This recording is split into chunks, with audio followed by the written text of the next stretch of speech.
पता नहीं किस रूप में आकर नारायण मिल जाएंगे।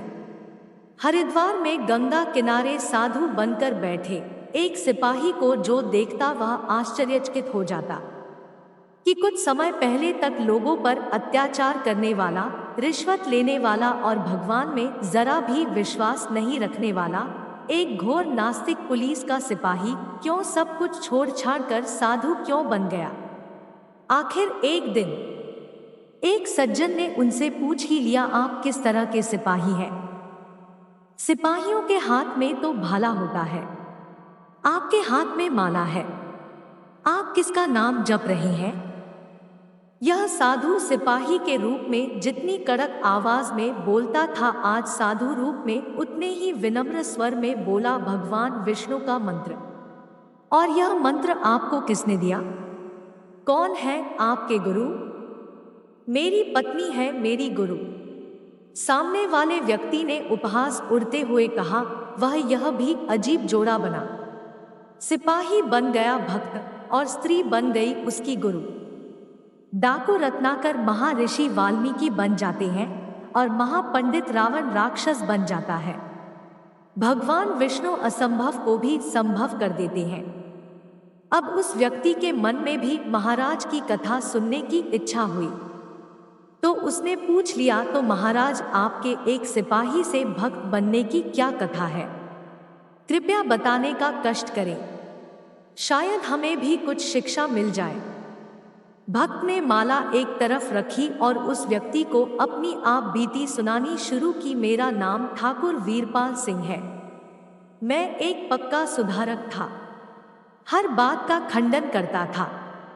ईश्वर में मेरी कोई आस्था नहीं थी, किंतु मेरी धर्मपत्नी परम श्रद्धा आलू और सनातनी महिला है। रोज सुबह जल्दी उठती है, स्नान करती और भगवान विष्णु के उपासना के बाद तुलसी का पूजन करती है, तब जाकर किसी से बात करती है। एक दिन रात को मैं निराश गुस्से से भनभनाता हुआ घर पहुंचा और मेरी पत्नी ने पूछा, क्या हुआ, क्यों परेशान हो? कितने सालों से ईमानदारी की नौकरी कर रहा हूं, लेकिन आज गलती से साहब को सलाम करना भूल गया। तो इतनी छोटी सी बात पर पापी ने मेरा तबादला अल्मोड़ा कर दिया। पत्नी ने पूछा, अल्मोड़ा कहाँ है? दूर ऊपर पहाड़ों में है, समझो धरती का आखिरी छोर है। मैं नहीं जाऊंगा वहां। पत्नी ने पूछा, तो क्या करोगे? इस्तीफा दूंगा, छोड़ दूंगा यह गुलामी की नौकरी। तो फिर घर कैसे चलेगा? खेती करूंगा, मजूरी करूंगा, वह मेरा सिर दर्द है। पत्नी ने बड़े आराम से जवाब दिया, चिंता मत करो, मैं भगवान विष्णु से प्रार्थना करके तुम्हारा तबादला रुकवा दूंगी। मैं नौकरी छोड़ दूंगा, लेकिन तबादला रुकवाने के लिए किसी के पैर नहीं पकड़ूंगा। पत्नी ने मुस्कुराते हुए कहा, कोई बात नहीं, आपको किसी के आगे सिर झुकाने की जरूरत नहीं, आपका तबादला रुक जाएगा। अरे ऐसे कैसे रुक जाएगा? तुम जानती नहीं हो उसे, माइकल जॉर्डन है हमारे कप्तान का नाम। दुष्ट एक नंबर का कमीना अफसर है, न जाने कितनों का तबादला कर चुका है और कितनों को नौकरी से निकाल चुका है। पत्नी ने इस प्रकार तसल्ली से कहा, कोई बात नहीं, भगवान विष्णु आपका तबादला रोक देंगे। अब आप खाना खाओ और आराम करो। अब नास्तिक पति ने अपनी पत्नी का मजाक उड़ाना शुरू किया, अरे यह भगवान विष्णु कोई चीज है क्या? कोई आदमी है क्या? यह ब्रह्मा विष्णु महेश सब बकवास है। पोंगा पंडितों ने इस दुनिया को बेवकूफ बनाने के लिए उल्टे सीधे नाम रख दिए हैं।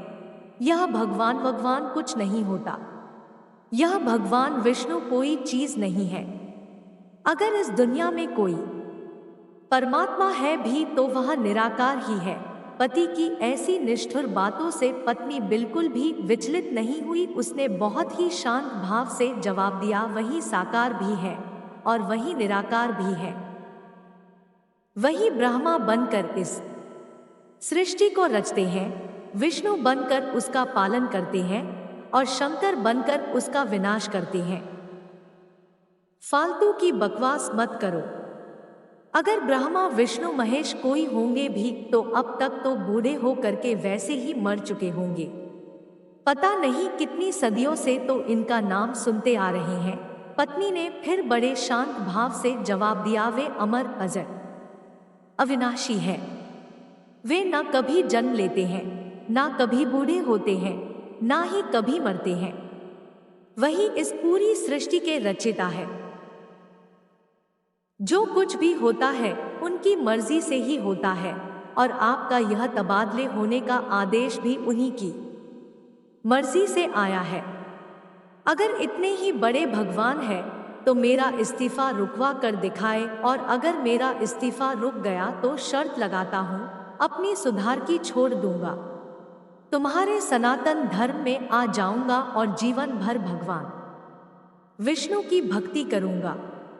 और इतना ही नहीं, हमेशा के लिए तुमको अपना गुरु मानूंगा। पत्नी ने उसी शांति से जवाब दिया, ठीक है, आपका तबादला रुक जाएगा, लेकिन सिपाही पति ने भी कड़ी चुनौती दे डाली, जो करना है रात भर में कर डालो, क्योंकि कल सुबह मैं इस्तीफा दे दूंगा।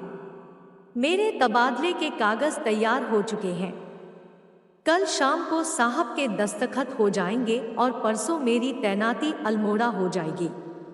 आप निश्चित रहिए और सो जाइए। पत्नी ने इस प्रकार ठंडे दिमाग से जवाब दिया। सुबह सिपाही वीरपाल सिंह उठा। हर रोज की तरह उसकी पत्नी सुबह जल्दी उठ चुकी थी। स्नान करके भगवान विष्णु की पूजा करने के बाद अपने पति लिए नाश्ता तैयार कर चुकी थी। वीरपाल अपनी पत्नी को अपने हाथ में इस्तीफे का कागज दिखाते हुए उपहास करते हुए बोला, यह रहा मेरे इस्तीफे का कागज, जो मैं सीधे जाकर के कप्तान साहब के हाथ में थमा दूंगा। उम्मीद है आपके भगवान विष्णु अपना काम कर ही चुके होंगे। पत्नी ने शांत भाव से कहा, अब आप निश्चित होकर जाइए और अपना काम करिए। सब ईश्वर की इच्छा है। वह नाश्ता करने बैठे ही थे कि उनकी पत्नी के राजपुरोहित और ज्योतिषी पंडित दीनदयाल शर्मा भी इस वक्त वहां आ पहुंचे। उन्हें देखकर सिपाही ने धीमी आवाज में ताना मारा, ये लो, एक और आ गए पोंगा पंडित, अंधविश्वासी कहीं के। ग्रह नक्षत्र की बात करके राहु केतु का डर दिखाकर लोगों से पैसे ऐंठने को घूमते रहते हैं। पूरी दुनिया में गंध फैला रखी पत्नी ने अनसुना किया और सीधे जाकर पंडित जी के चरण स्पर्श कर कहा, आइए पंडित जी, बिल्कुल सही समय पर आए हैं, नाश्ते का वक्त है, नाश्ता कीजिए, फिर बातें होती रहेंगी। नहीं, मैं जरा जल्दी में हूँ।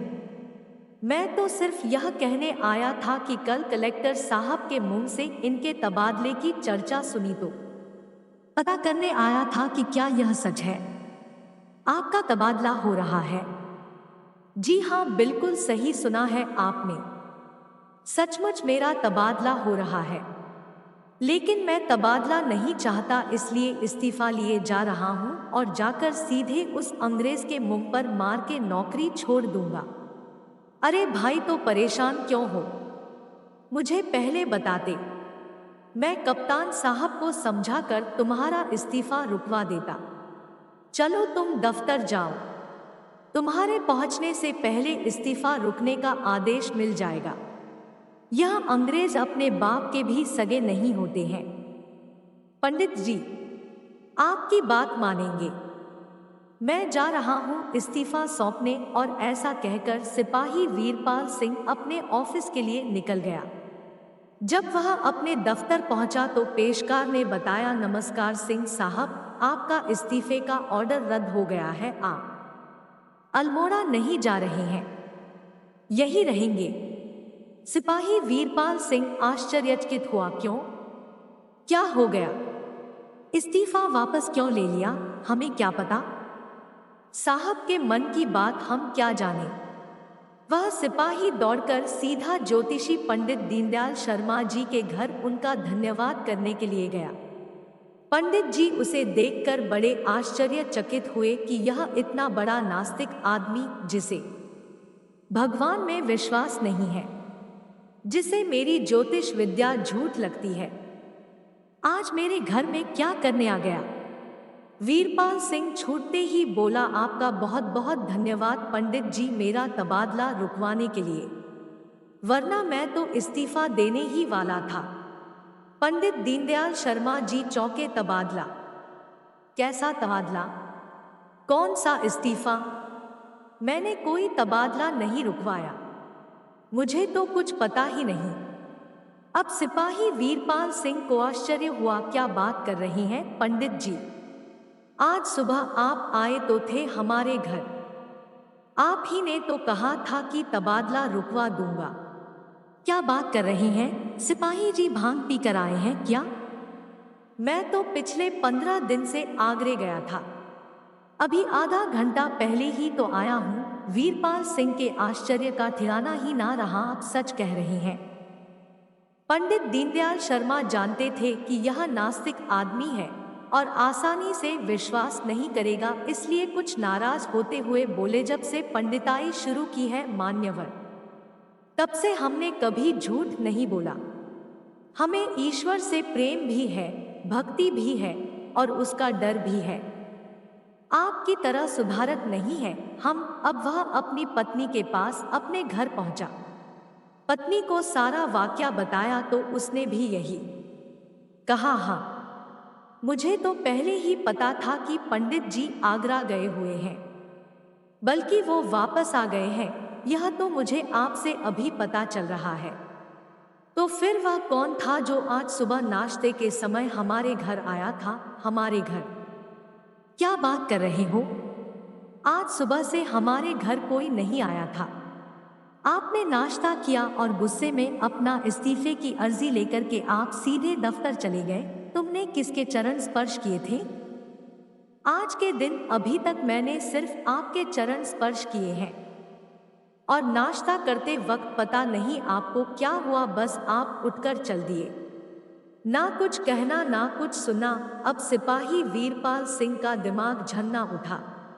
उसकी समझ में आ गया कि पंडित दीनदयाल शर्मा के रूप में इस्तीफा रोकने की सलाह देने वाले वह सज्जन और कोई नहीं थे, स्वयं भगवान श्री नारायण विष्णु ही थे। वह पागल जैसा हो गया, अपना सिर धुनने लगा, अपनी पत्नी के पैरों पर गिरकर उससे क्षमा मांगकर उसे अपने गुरु के रूप में स्वीकार कर लिया, और कभी हरिद्वार, कभी बद्रीनाथ, कभी केदारनाथ तो कभी प्रयागराज जैसे तीर्थ स्थानों में निकल पड़ा भगवान के दर्शन को। न जाने किस रूप में फिर नारायण मिल जाए। अगर आपको यह कहानी पसंद आए तो एक लाइक और कमेंट बॉक्स में जय श्रीमन नारायण जरूर लिखें। चैनल पर नए हैं तो सब्सक्राइब करें।